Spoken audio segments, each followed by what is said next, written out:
Hello, I'm Carrie Gatto with Keller Williams Realty, and I'm bringing you an interview today with a local entrepreneur, Joshua Van Dyke. He is the owner of New Kitchen in Somerville, and today he's going to share with us how he came up with the concept for this high vibe smoothie bar and cafe, and also how he is expanding the business. So please check it out.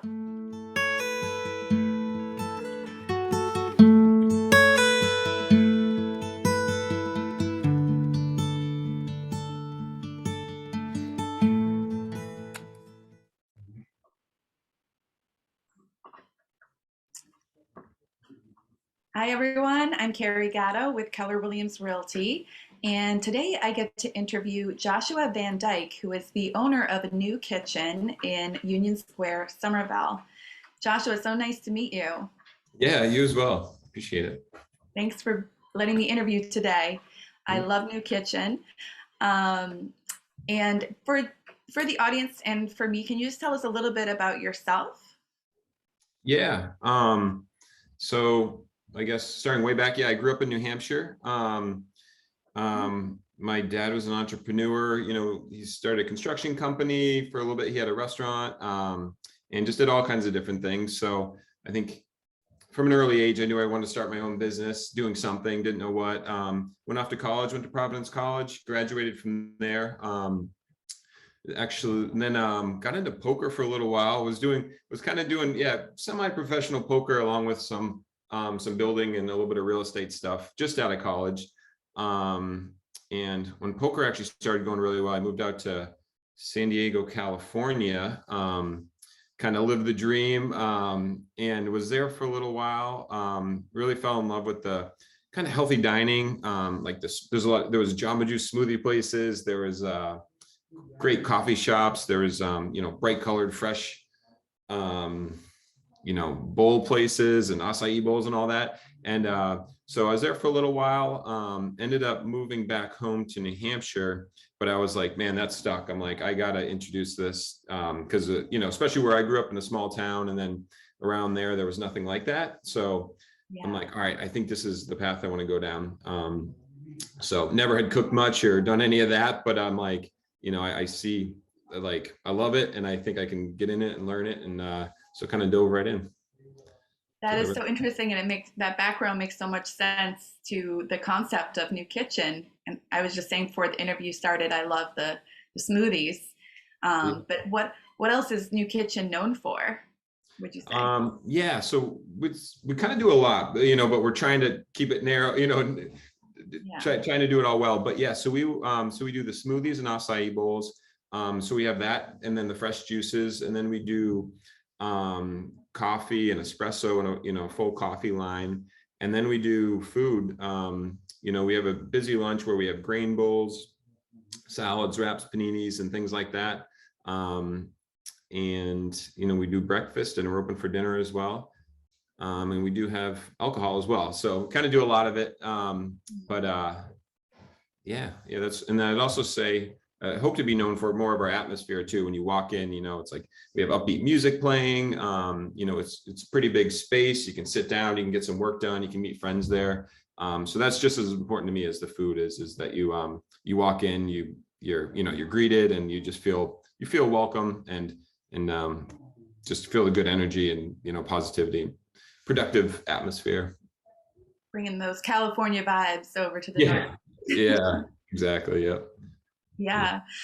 And you were just sharing with me that New Kitchen started in Worcester originally, and then you opened the Union Square Somerville location, and now you're expanding to Newburyport. Yeah, exactly. So actually, originally, me and a friend opened an earlier concept in 2006 in Gardner, Massachusetts, and then I moved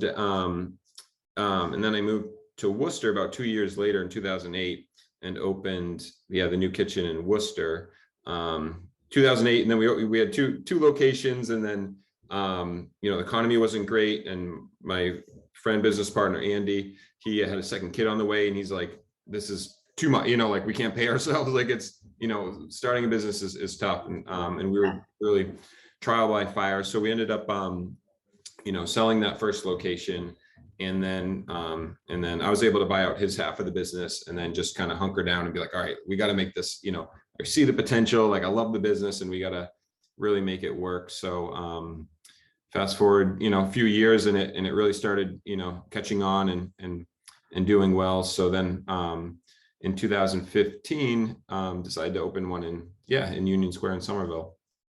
Yeah, which is such a fabulous location. How did you decide on that location?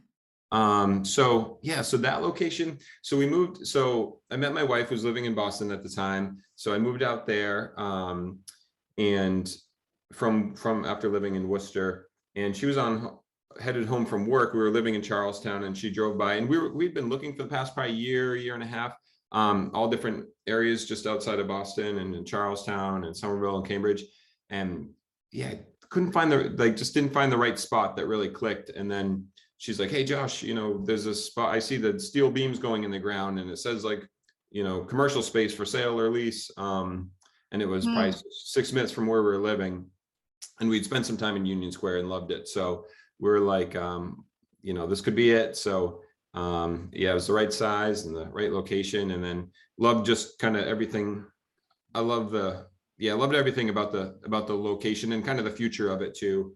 Yep. It's sometimes it can be a little hard to park and some of that stuff, but I know the green lines are coming in, so I think there'll be more walking traffic, and you just, you're surrounded by so many cool things. Yeah, it's funny you mentioned the parking, because every time I drive by there, I'm like, okay, if there's a parking spot open, I'm stopping at New Kitchen. Yeah, and usually I get one. Yeah. So it works out. How has the pandemic changed, or how have you adapted due to COVID? Yeah.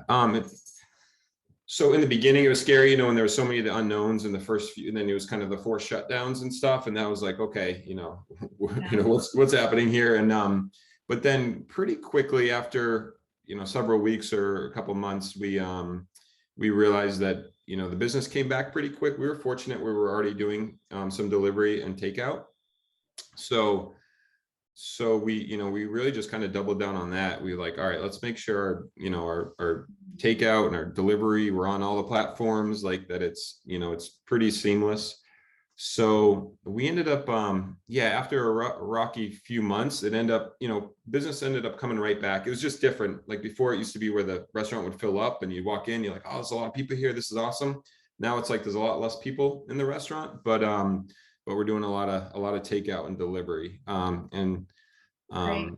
The other thing that changed a lot was we were really focused on building up our catering, and delivering to a lot of local businesses and stuff. And then that also completely stopped. And that's been slow to come back, as, I think people going back to the offices have been slow.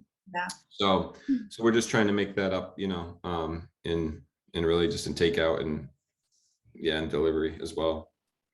Yeah. So good. And I always think it's so exciting when restaurant owners are opening another location even during this time. So that's amazing.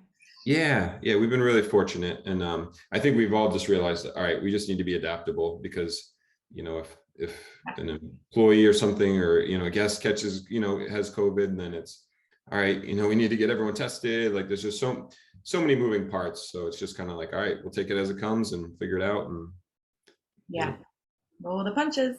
Yep, exactly. Yeah. And I wondered if you could share with us anything about, because your coffee is so high quality. What would you say, like, what is important about selecting coffee beans or ingredients for your coffee? Yeah, appreciate that. So we use Acoustic Java out of Worcester, and he I became friendly, with the owner Dave, and he's so passionate and detailed about the coffee, and I love going in there, and he has, he sources them from all over the world, and we focus on organic coffee, and we really just, we get feedback from the guests, but also, our personal tastes. For a while, I think, we were into like darker coffees, but then we started realizing, we're a lot of people like lighter coffees. So we started offering a couple different kinds, and then we started doing a blend where it was more of a medium roast. I guess it's really just, getting feedback and trying it ourselves, and focusing. And then honestly, we really rely on our our roaster, to give us to really share with, he's the expert, so we rely on him to help Yeah. select. Good to have a solid team to lean Yeah, into. for sure. Yeah. And anything you're looking forward to this year that you want to share? Yeah, so we're going to be opening our location in Newburyport in the next few weeks. So super excited about that. It's a nice location right down Newtown, Newburyport. It's a Yeah. big space, and on the business end, we're fortunate where we have like a big basement and prep area there. So we're going to be bringing in. So we just purchased a cold press juicer. So where we're going to bottle it and then bring it to the stores. Oh, And wow. then we'll also kind of have a little bit of a commissary kitchen there. So I think we'll be having more baked goods and some more. We might do all the dressings out of there, so they're just super consistent and things like that. So that's exciting for us, just as far as Definitely. just trying to improve things, make the quality great, and so yeah, excited about that. And then we have a baby due in August, number 3. So that'll be exciting this year as well. That's so great. Yeah, thank you. Number 3 is good. It's, zone defense, but Yeah, it's a magic right. number. It's so Yeah, good. yeah. What motivates you in business or in life? Good question. For me, I guess it's if I'm not working on a big project or doing something that then I get antsy and I'm like, I get frustrated. I'm like, all right, what's the next like goal? Like if the stores are running super smoothly, it's either, okay, how can we improve them? How can we bring them to the next level? Or it's hey, let's open another location, because it's important that I'm always growing, I think, personally and professionally, but that also it gives room for our amazing staff and managers to grow and have something to be excited about. So I think, yeah, that's definitely important, just to keep growing and working on ourselves. And I'm of the mindset, like, you can always improve. So Very um, entrepreneurial. yeah, you have to be, for sure. And what's the best way for people to connect with you or to learn more about New Kitchen? Um, yeah, I'd say there's our website, the new kitchen, spelled NU, thenewkitchen.com. My email is josh@thenewkitchen.com if anyone wants to connect. And then, yeah, we're on Facebook and Instagram too. So, yeah, Perfect. that'd be the best way. Excellent. Yeah, well, thank you so much for this time. It was really fun learning more about the, behind the scenes of New Kitchen. And thank you guys for watching. We'll see you next time. Thanks, Carrie. You're welcome, Joshua. Bye. Bye-bye.